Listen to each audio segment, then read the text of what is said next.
Uncle बाबू। Oh no! Mummy बचाओ। बाबू पर जाकर चिड़ियों के साथ दिवाली मनाना। मम्मी बचाओ।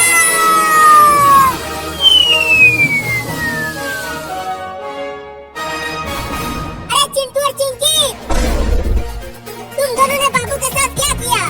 उसे भी रॉकेट से बांधकर ऊपर उड़ा दिया। अरे अब ये रॉकेट और कितना ऊपर जाएगा? इस तरह से तो मैं बहुत दूर चला जाऊंगा। Oh no! मुझे जल्दी इसका रास्ता बदलना होगा।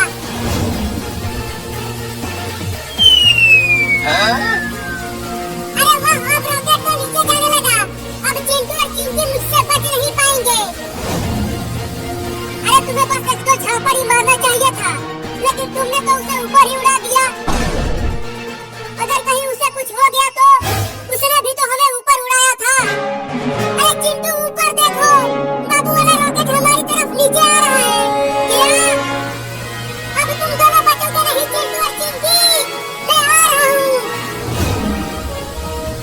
अरे बाबू छोड़ दो इन दोनों को। बचो चिंटू और चिंकी, मैं आ गया। भागो चिंकी, भागो, कहाँ तक भागोगे? अब तुम दोनों मुझसे बच नहीं पाओगे।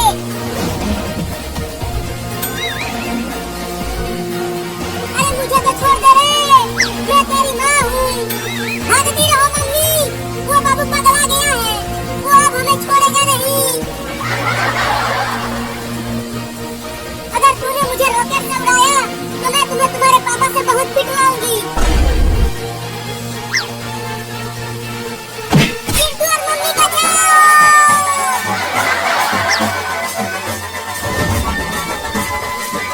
मम्मी तुम आगे से हट जाओ, अब चिंटू की बारी है। Oh no! अरे रॉकेट को कहीं और ले जाओ और चिंटू और चिंकी को माफ कर दो। नहीं नहीं, इन दोनों को माफ नहीं करूंगा। आगे से हटो मम्मी, अब चिंटू की बारी है। Oh no! अब चलो तुम दोनों का सिर एक पिंजरे में डालता हूँ। मम्मी बचाओ, ये हमें शेर को खिलाने के लिए ले जा रहा है। Oh no!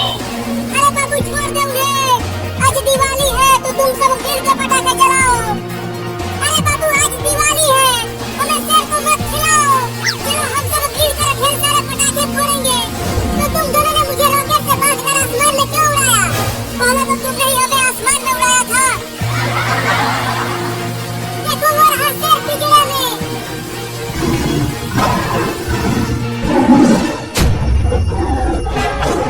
Oh no! अब तुम दोनों दिवाली की दावत बनोगे उस शेर का। नहीं नहीं बाबू, मुझे छोड़ दो, मैं इतनी जल्दी मरना नहीं चाहती।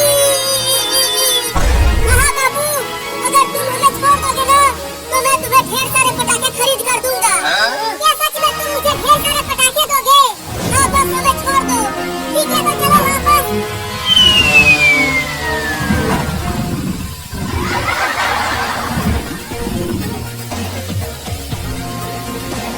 अब इस रॉकेट पर से उतरेंगे कैसे बाबू?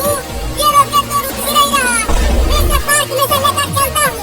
जैसे ही रॉकेट वहाँ पहुँचेगा हम सब रॉकेट पर से कूद जाएंगे। हाँ ये ठीक रहेगा।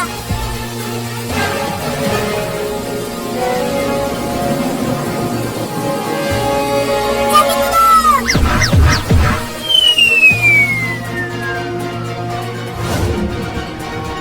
मैंने तुम दोनों को शेर को नहीं खिलाया। चलो अब ढेर सारे पटाखे दो मुझे। घुइयां ले ले। क्या तुम मुझे ढेर सारे पटाखे नहीं दोगे? वो तो हम तुम्हें उल्लू बना रहे थे। मुझे उल्लू बना दिया।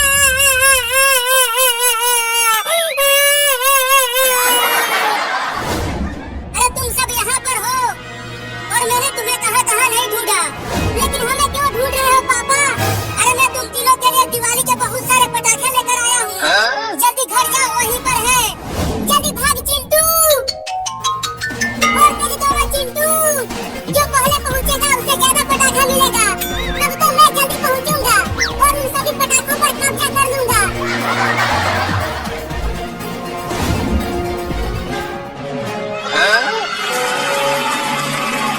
मुझे तो एक तेज फटने वाला पटाखा मिला है और मुझे ये बहुत ही ज्यादा तेज फटने वाला पटाखा मिला है। तो फिर तुम जाओ और रॉकेट उड़ाओ, मैं और चिंकी तो पटाखे फोड़ेंगे।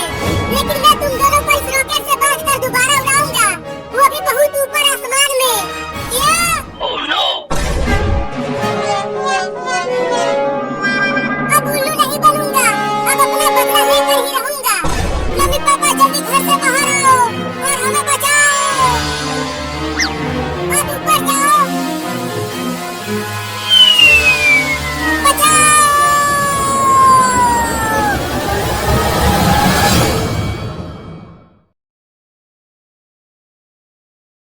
तजारत का तज़किरा और कल्ब का तज़किरा ये ज़ाहिर करता है कि इस्लाम में मादी और रूहानी अमल अलग अलग नहीं है।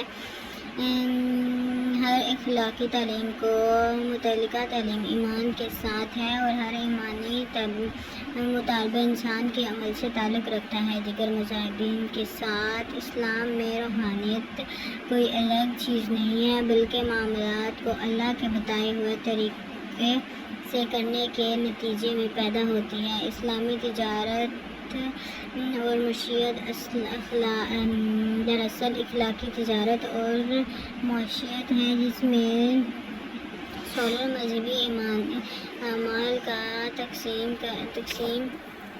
इखलाकी तिजारत और मशीयत में आज इंसान का बुनियादी माशरा मसाइल की कमी नहीं है, बल्कि इनकी गैर आदिलाना तकसीम और इस्तेकाली माशी निज़ाम का पाया जाना है। रमज़ान करीम जिसमें किस्म की तिजारत और माशियत को फ़रोग़ देता है, इसमें अदल, दयानत, अमानत, सच और हुकूक़ की अदायगी शामिल है।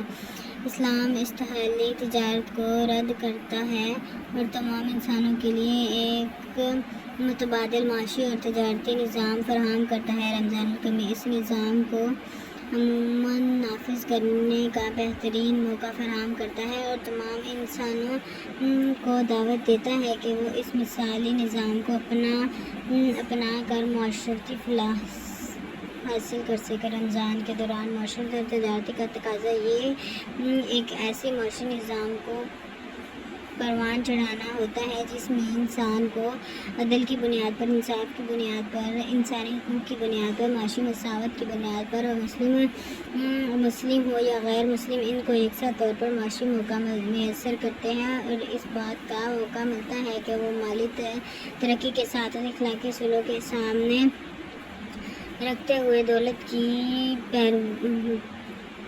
पैदावार, दौलत की तकसीम, दौलत की इन्वेस्टमेंट करने के साथ इंसानी माशरे को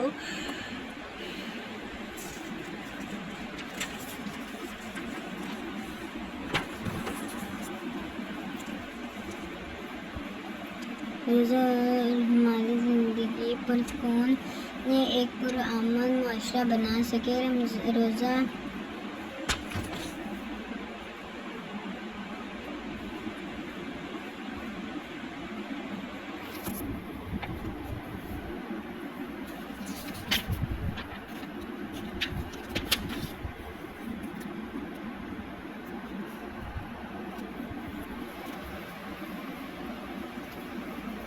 रोज़ा हमारे अंदर एक नई मुआशी फ़िक्र पैदा करता है, जिसकी नुमायाँ ख़ुसूसियात कफ़ायत और सादगी या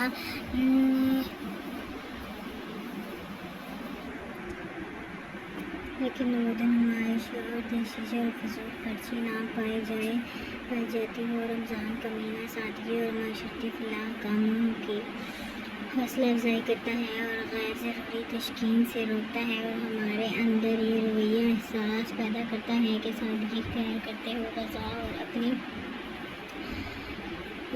अपने दीगर मामलात में ज़रूरियात की हद तक रहा जाए और तईश को इख्तियार न किया जाए। गोया रोज़ा तकिया नफ्स के ज़रिए और इन अच्छे आदात के ज़रिए जो इस पूरे महीने के समरात हैं, हमारे नुक्ते नज़र को तब्दील करता है और ये समझता है कि सादगी माशी मामलात में सादगी, ग़ज़ाई मामलात में सादगी, घरेलू मामलात में सादगी माशरे में इख्तियार की जाए, जिसके नतीजे में माशियात के ऊपर से एक बड़ा बोझ और ताशियात से होता है कम किया जा सके। जायज़ा लेकर देखा जाए तो मालूम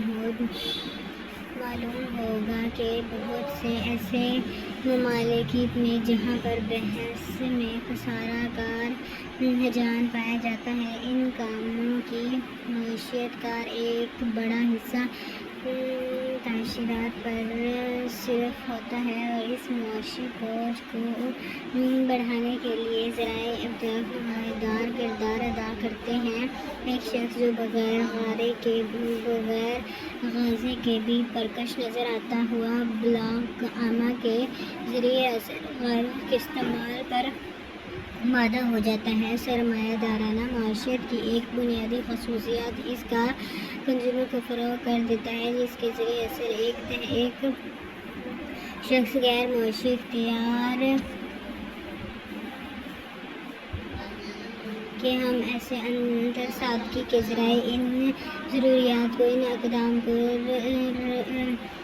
رواج دے جو ایک صحت مند معاشرے کے لیے مفید ہوں۔ گویا روزے کے معاشی اثرات میں سے ایک پہلو یہ بھی ہے کہ یہ ہمیں معاشی میدان میں سادگی کی تعلیم دیتا ہے اور ان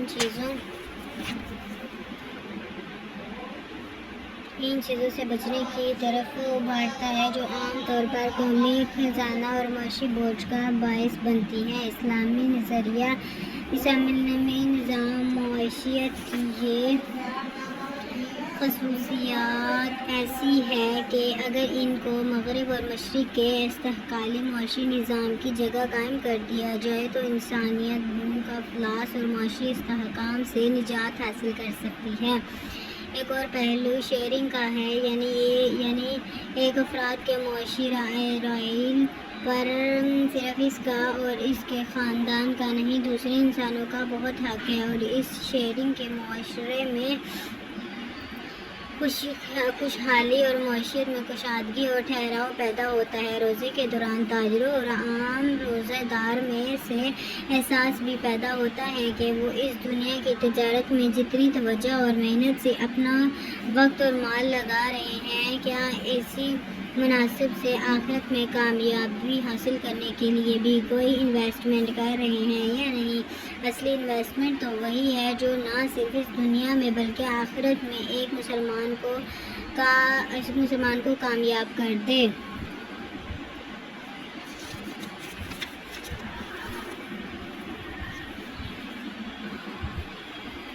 روزہ سیاسی تربیت اور غلبہ دین۔ حقیقت یہ ہے کہ اللہ تعالیٰ کی اپنے بندوں پر نعمتوں اور انعامات کا شمار ممکن نہیں، لیکن اللہ کی ان نعمتوں میں رمضان المبارک کو ایک منفرد حیثیت حاصل ہے۔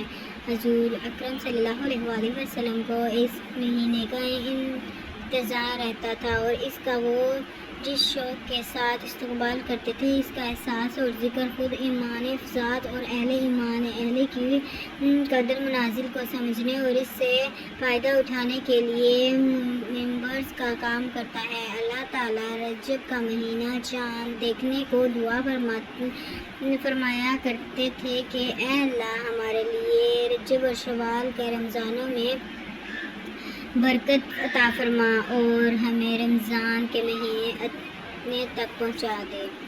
اور پھر جب رمضان کا چاند نظر آتا تھا تو لسان نبی سے یہ الفاظ گویا بن کر سفشاں ہوتے، اے اللہ، ہم پر یہ چاند امن اور ایمان اور سلامتی اور اسلام کے ساتھ طلوع فرما۔ اے چاند، میرا اور تیرا رب اللہ ہی ہے۔ ایک حضرت سلمان فارسی رضی اللہ تعالیٰ عنہ روایت ہے کہ حضور پاک صلی اللہ علیہ وآلہ وسلم نے شعبان کی آخری تاریخ کو ایک خطبہ دیا جس میں رمضان کے ببرکت مہینے کے استقبال کے لیے ہمیں اس طرح تیار فرمایا۔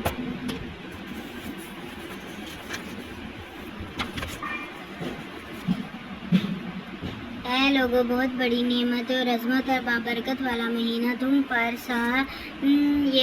یہ فنگن ہونے والی ہے۔ اس مبارک مہینے کی ایک رات 1000 مہینوں سے بہتر ہے۔ اللہ تعالیٰ نے اس مہینے کے روزے تم پر فرض کیے گئے ہیں اور رات کے قیام منسوخ تراویح کو نفل قرار دیے گئے ہیں۔ جو شخص اس مہینے میں دل کی خوشی سے ایک نیکی کا کام کرے گا اس کو دوسرے مہینوں کے فرض کے برابر ثواب ملے گا، اور جو شخص اس مہینے میں ایک فرض ادا کرے گا اللہ تعالیٰ اس کو دوسرے مہینے کے 70 فرضوں کے برابر ثواب بخشے گا۔ یہ صبر کا مہینہ ہے، صبر کا اجر جنت ہے، اور یہ غریبوں کی مالی ہمدردی اور امداد کا مہینہ ہے۔ رمضان کی ببرکتوں کا ذکر فرماتے ہوئے اللہ تعالیٰ نے آپ صلی اللہ علیہ وسلم نے اس خطبے میں روزے کے 2 اہم پہلو کو اجاگر کر فرمایا ہے جو روزے کی روح اور مقصد کو سمجھنے میں مدد دیتے ہیں، یعنی صبر کا مہینہ اور